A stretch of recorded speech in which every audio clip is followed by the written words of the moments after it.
Aujourd'hui, je vous emmène avec moi dans une journée dans mon assiette vegan. Alors, je vais être très honnête, parfois je me fais des petits déj fancy, genre pancakes, bowl cake, porridge. Mais il y a des jours où j'ai la flemme ou alors j'ai pas le temps. Et dans ce cas, c'est des petits déj tout simples. Et avec cette vidéo, je voulais aussi vous montrer que manger vegan, c'est pas forcément compliqué et c'est pas forcément healthy d'ailleurs. Donc là, par exemple, un matin classique, c'est je me fais des tartines de pâte à tartiner et une boisson chaude. J'essaye de diminuer la caféine. Alors en ce moment, je bois du Yano. C'est un mélange de chicorée et d'autres graines torréfiées que je trouve excellent. Et je me fais des tartines de pâte à tartiner. Il y a plein de pâtes à tartiner vegan maintenant sur le marché. Moi, il y a celle de chez Omi que j'aime beaucoup ou celle de chez La Fourche. Je me suis aussi mis quelques petites fraises, un peu plus pour la bonne conscience pour être très honnête. Mais c'était très bon comme petit déj, simple et efficace. Pour le midi, je me suis fait une de mes recettes préférées de tofu. Je devais la filmer pour Insta, donc d'ailleurs je vous mettrai le réel si vous voulez en barre d'infos, comme ça il y a tous les détails vraiment de la recette. Mais en gros c'est simplement du tofu nature que je viens faire caraméliser. Là j'ai décidé de le manger avec du riz et des petites tomates, clairement pour me donner bonne conscience et de me dire que j'ai un petit peu des légumes dans mon assiette. Mais c'est vraiment le genre de recette que je fais quand je reçois des personnes qui disent « Ah le tofu j'aime pas, c'est pas bon, etc. » Parce qu'en fait le tofu nature, faut vraiment le voir comme une éponge, un truc qui de base n'a pas de goût et qui va venir prendre le goût de ce que vous lui donnez. Donc en fait, vous pouvez le manger au curry avec des épices, avec de la sauce caramélisée, snacké, tout ce que vous voulez. Et vraiment cette recette, elle plaît à tout le monde dès que je la fais et que je reçois des potes. Je suis vraiment team salé, donc je prends pas souvent de dessert. Mais là, j'avais trouvé du Alpro chez nous anti-gaspi.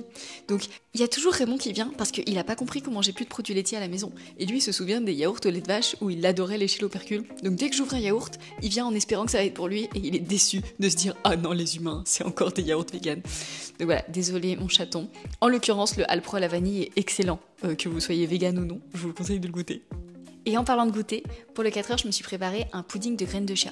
C'est super simple à faire, il suffit de mélanger environ 2 cuillères à soupe de graines de chia avec du lait végétal, sans mettre la moitié du lait à côté si possible. Mais moi, quand j'entame une brique, je suis obligée toujours de renverser. Je sais pas si vous avez une super astuce pour éviter ça ou pas. C'est un super aliment, les graines de chia, parce que c'est riche en fibres, en protéines, en plein de vitamines, en plein de nutriments. Je pourrais vous mettre un petit peu les détails sur la vidéo. Mais vraiment, c'est un super aliment, donc n'hésitez pas à en manger de temps en temps, que vous soyez vegan ou non d'ailleurs.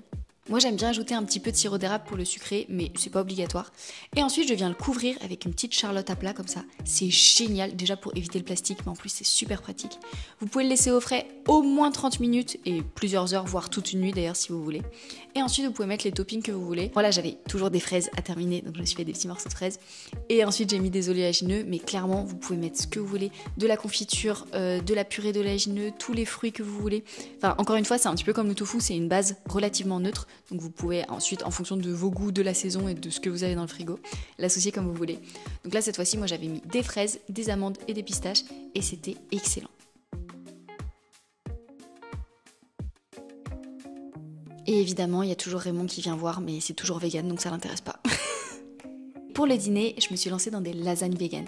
Vraiment, je pense que ça fait partie des plats les plus faciles à végétaliser. Tout ce qui est hachis parmentier, bolognaise, lasagne. En fait, il y a tellement de choses qui peuvent remplacer de la viande hachée dans des recettes que c'est vraiment pas compliqué de les faire en version végétale. Là, typiquement, j'ai fait une base avec des légumes, donc un oignon, des carottes, des courgettes. Et ensuite, j'ai mis du seitan mixé. Alors, pour remplacer la viande, vous pouvez soit mettre du seitan, soit mettre des lentilles cuites, soit mettre du tofu haché ou des protéines de soja texturées. En fait, il y a vraiment plein de choses qui peuvent remplacer la viande, tant en termes de protéines qu'en termes de goût, qu'en termes de texture.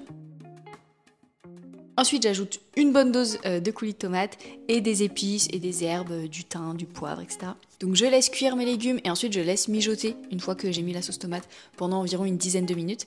Et pendant ce temps-là, j'en profite pour venir faire une béchamel vegan. Ça pareil, c'est super facile, on remplace le beurre par de la margarine et on remplace le lait de vache par du lait de soja. Et par contre, ce qu'on remplace pas, c'est la muscade, le sel et le poivre qui donnent tout le goût à cette sauce qui est, je pense, ma sauce préférée. Et ensuite, on passe au montage des lasagnes. Alors ça, je vous ai tout laissé parce que je trouve que c'est assez satisfaisant à regarder. Mais en gros, on enchaîne les couches avec une couche de pâte, une couche de bolognaise vegan et une couche de béchamel. Là, je fais environ 3 étages dans un plat comme ça. Et ça me permet d'avoir environ 4 parts, donc 2 repas vu qu'on est 2 à la maison. Pour terminer, je mets une bonne dose de béchamel en haut et je remplace le fromage râpé par de la levure maltée, qui est riche en protéines et qui a un petit peu ce goût fromager. Ça part au four pour environ 30 minutes et regardez-moi ça comme ça donne envie. Franchement, il n'y a pas besoin de mettre de la viande dedans pour se régaler. Et pour accompagner, je m'étais fait une soupe anti-gaspi la veille. C'est une soupe avec des fans de radis.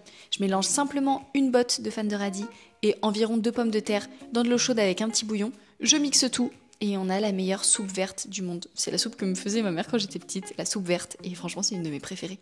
Et en plus c'est anti-gaspi. Donc ça me permet de faire une petite dose de légumes, une petite dose de verdure avec mes lasagnes, et je me régale avec mes lasagnes véganes.